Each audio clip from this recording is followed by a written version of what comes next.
Hello and welcome to Pickleball Therapy, the podcast dedicated to pickleball improvement. Hope you're having a great week.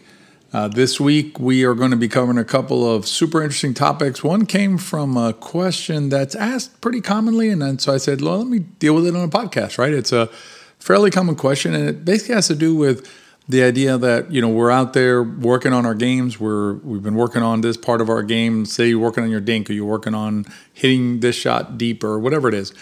And then you get out on the pickleball court for a game, and it doesn't look quite the way it was supposed to look based on what you were doing in practice, right? So this disconnect between what we're working on and what's happening on the pickleball court when we play. So we're going to talk about that, and I'm going to give you some tips on how to overcome that, and also how to maybe frame it. So framing and overcoming it, we're going to talk about that in the main section. Then in the riff today, we're going to be talking about something pretty interesting, which is the concept of the underperforming player. So what do I mean by underperforming player? Stay tuned and find out. Let's get ready for the podcast.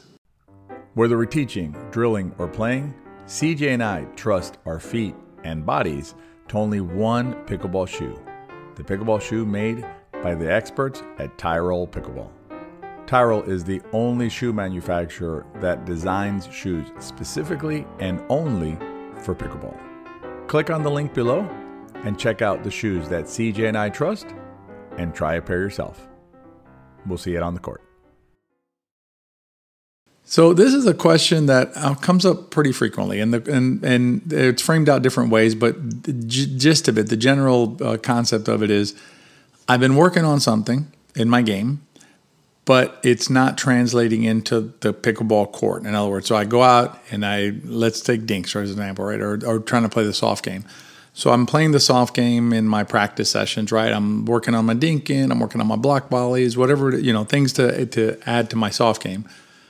But the minute the ball goes live, right? The minute that we get into the action, you just start firing away, right? Just reverting back to how we used to play and not using the strategy or the technique or the shot that we're trying to add to our games. So I wanted to give you some framing and then give you some ideas on how to increase the chances that you're going to use the new technique that you want to use and add it to your game, right? Incorporate it in part of your game. So the number one thing I'm going to give you is, not number one, but the first thing I want to give you on this is basically understand that if you've been working on something for X amount of time, it may not be enough time yet. And what I mean by that is this. Let's say you've been playing for 2 years, just to take a number. So you've been playing pickleball for 2 years. And let's say you play 3 days a week on average. So you've been playing, 300 sessions, 2 years, 3 days a week, right? 300 times you've been out to play for 2 or 3 hours a time, and you've done things a certain way. That is a lot of muscle memory. That is a lot of your brain, doing the thing that you thought you needed to do, right? And then just keep on doing it because the brain sees you do it and you don't tell it no, so it just does it again and again and again and again and again. That's a lot. And let's say you've been working on your game, for 2 months or 3 months, right? On a specific skill. And be real. I mean, I'm going to suggest to you that perhaps you haven't been, working at it as much as you've been playing, meaning, you're playing, let's use the same example, 3 days a week on average, right? So over 3 months, doing the math in my head real quick, that's going to be 36 sessions of play, right? 3 hours a time, that's 100 hours of play during that period. For most players, they have not put in 100 hours of work on that skill that you're trying to learn, right, in that same amount of time. So it's difficult to compete, right, for the new skill to compete with the older skill that you've been using for a couple of years and that you continue to use as you're acquiring the new skill, okay? Now, I'm not criticizing you for playing. It's fine to play. I'm just giving you framing so you understand what's going on.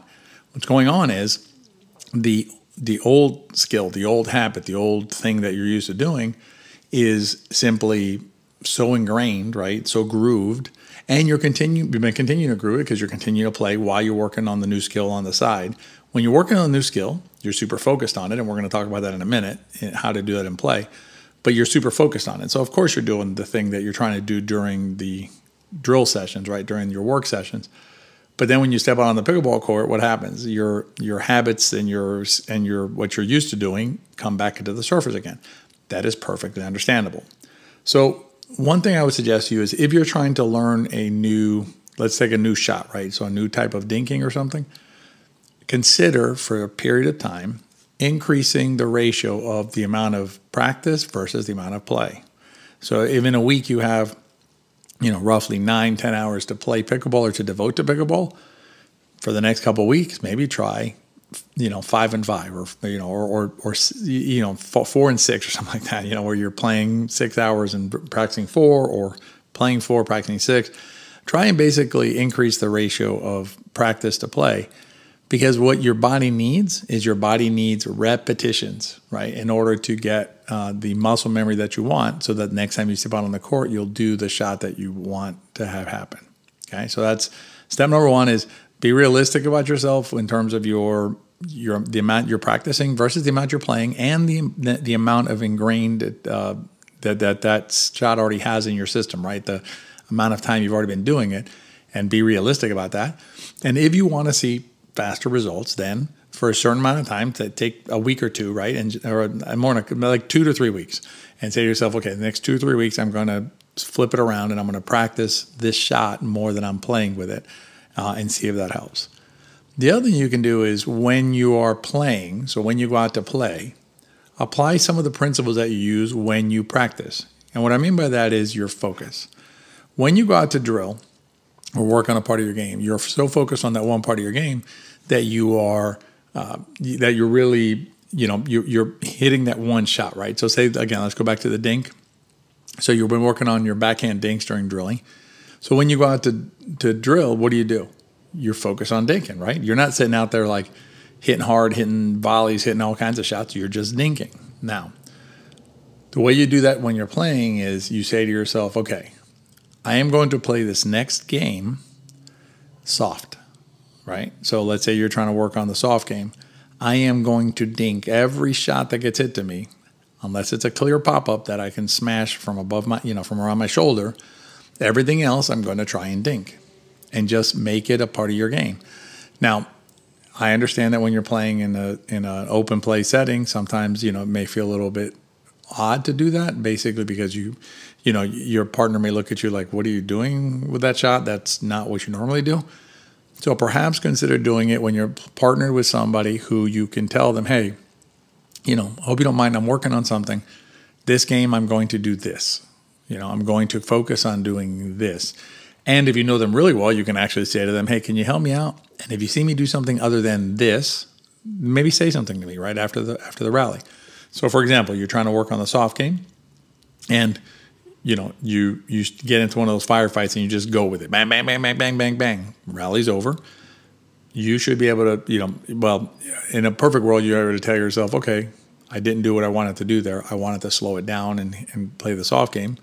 And if you have a partner that is keen on doing that, or is able to do that, they can also tell you, hey, listen, you're telling me you want to play a soft game. That wasn't very soft. Maybe soften it up next time. And so what you do is you basically pick that as your focus during the game. You're not concerned about the score. You're not concerned about anything else except executing the strategy that you want to execute, or the technique you want to execute. In this example, using the soft game. And you can focus on one game. If you like that, then try it again in another game. And what you'll see it'll start becoming more habitual for you as you incorporate it into your game. I'll give you all an example of real life story that's something that I did with a friend of mine who was having difficulty with the movement up to the MBZ. Okay, so what we did is, that's the non-volley zone, so the kitchen, and this was on the serve side. So what happened was, the player was having difficulty like slowing himself down, right, to move up. So as soon as the third shot was hit, he was just moving up, moving up, moving up. So I introduced an artificial limiter, basically. What I said, when we hit our third shot, no matter what kind of third shot gets hit, we are not going to move in. Then we're going to hit another ball. No matter how good that ball is, we are not going to move in. We'll move in after the seventh. So we're going to hit the third, the fifth, and then the seventh. After the seventh, we can move in if the shot's good. And what that was able to do was able to slow us down, right? Slow my side down, slow my friend down, and say, okay, I don't need to run in immediately when the ball gets hit. Okay, even in these cases, obviously we were giving them some opportunities, because There were some shots that were hit that we could have moved in on, but we had made the agreement that we weren't going to move in until at least the 7th shot. Now, obviously, if the other team hit a short ball, we'd go get it. But my point is we were being more methodical in our movement by introducing a limiter. So if you're trying to play the soft game, you're going to be hitting everything soft, even shots that you go, well, maybe I could have, like in a normal setting, I might have hit that one hard. Well, like that would have been a decent shot to attack. I'm basically putting a limiter on myself to force me to hit the type of shot that I'm looking for, because that is ultimately my objective. The winning or losing that game doesn't matter. My objective is what I want to focus on. So focus is a really helpful technique to use as well. And then the last thing, and this one ties to I mentioned a little bit at the beginning when I talked about you need a more muscle memory and be realistic about, your scope of play versus practice and things like that. But big picture also, give yourself time and space. I mean, learning a new skill, learning a new shot, learning a new technique, that takes time. And, you're putting in the work, right? Obviously, because that's the conversation. The conversation, I'm putting in the work, but I'm not seeing it on the court. But sometimes, it takes a little bit of time to get used to the shot, to feel the shot. And you may not notice it. Maybe you are using it, maybe you're not using it, 80% of the time like you want, but you're using it 10%, whereas before it was 0. And maybe you're at 30 and before it was 15. So allow the process to work. Keep working on the technique that you want to use, right? Again, let's go back to the soft game. If you're adding the soft game into your style of play, into how you approach pickleball, which we recommend, it's a super powerful technique. Add it into your game, and then understand that sometimes things will get a little crazy out there. That's no big deal. And then catch yourself in the getting sucked into the firefights and all the crazy fastballs. And then next rally, I'm going to slow it down. And what will happen is little by little, you'll increase the habit, increase the skill set, right? Together with the drilling and the focus, you'll be able to get it done. I'm going to tell you this, like going back to the soft game, tennis players, very good tennis players who are excellent, maybe played college and things like that, even those players have difficulty adding the soft game into their game because they want to attack everything. They want to hit everything hard. That's, kind of like baked in, right? We just go, go, go. Adding that soft game is counterintuitive because it is such it's so contrary to what we like instinctually want to do. We just want to go out there and hammer that ball. And so give yourself the time and space you need to get the job done, and you'll see that you will be able to, in fact, learn the soft game or anything else and add it to your game. All right, in the riff, we're going to talk about a different way of looking at the bangers and the players on your courts that look like they're like amazing players. Maybe a little contrarian and controversial, but we're going to tackle it in the riff. So stay tuned for the riff. Pickleball players often focus on their shots, on improving their shots. There's nothing wrong with improving your shots. You will need to be able to hit shots to play your best pickleball. However, selecting the best shot for any given situation depends on the game's framework. From the framework of the game, you can develop the objectives that you need to accomplish when you're out on the court. From objectives, you get strategies. From strategies, you select the best shot.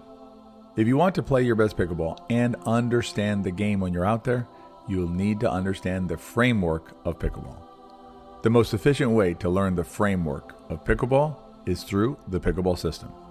You not only get the shots and strategies and objectives you need, you get the framework of the game. Join us inside a system class and become a complete pickleball player. I'll link to it below.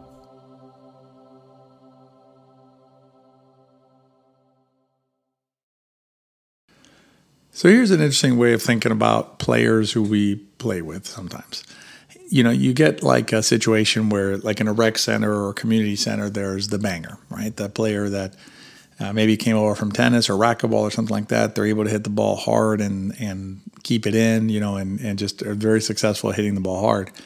And it can be overwhelming for players who don't come from a similar background. So, you get a kind of mixed group of players at a rec center or something like that. And you'll have a player that appears to dominate everybody because they're applying this, banging or hard kind of a game. But the question I ask is that player a successful player? No, is that player playing to their potential? Or are they in reality an underperforming player? In other words, like let's say you have a player that is playing, at the 3.5 level, to use numbers, right? 3.5 level and dominating at that level. is that player a very good 3.5, or sometimes is that player an underperforming 4.0 player, or a 4.0 player that's an underperforming 4.5 player? And I think it's a fair thing to ask, particularly when you get players that are, they're not really playing pickleball. They're playing basically a tennis or a racquetball game, and they're able to overwhelm the players who they currently play with, right? But then all of a sudden when they meet that 4.0 player or that 4.5 player, they can no longer perform at that level because those players are able to handle it. So again, just kind of an interesting way of thinking about it. When you're out there looking at the player who looks like, oh my God, that player dominates here. Is that player really, again, a successful player in that environment? Or oftentimes I would suggest that player is actually an underperforming player, and it's a player who perhaps could play at a higher level than they're playing at right now if they added the skills that are fundamentally necessary for pickleball.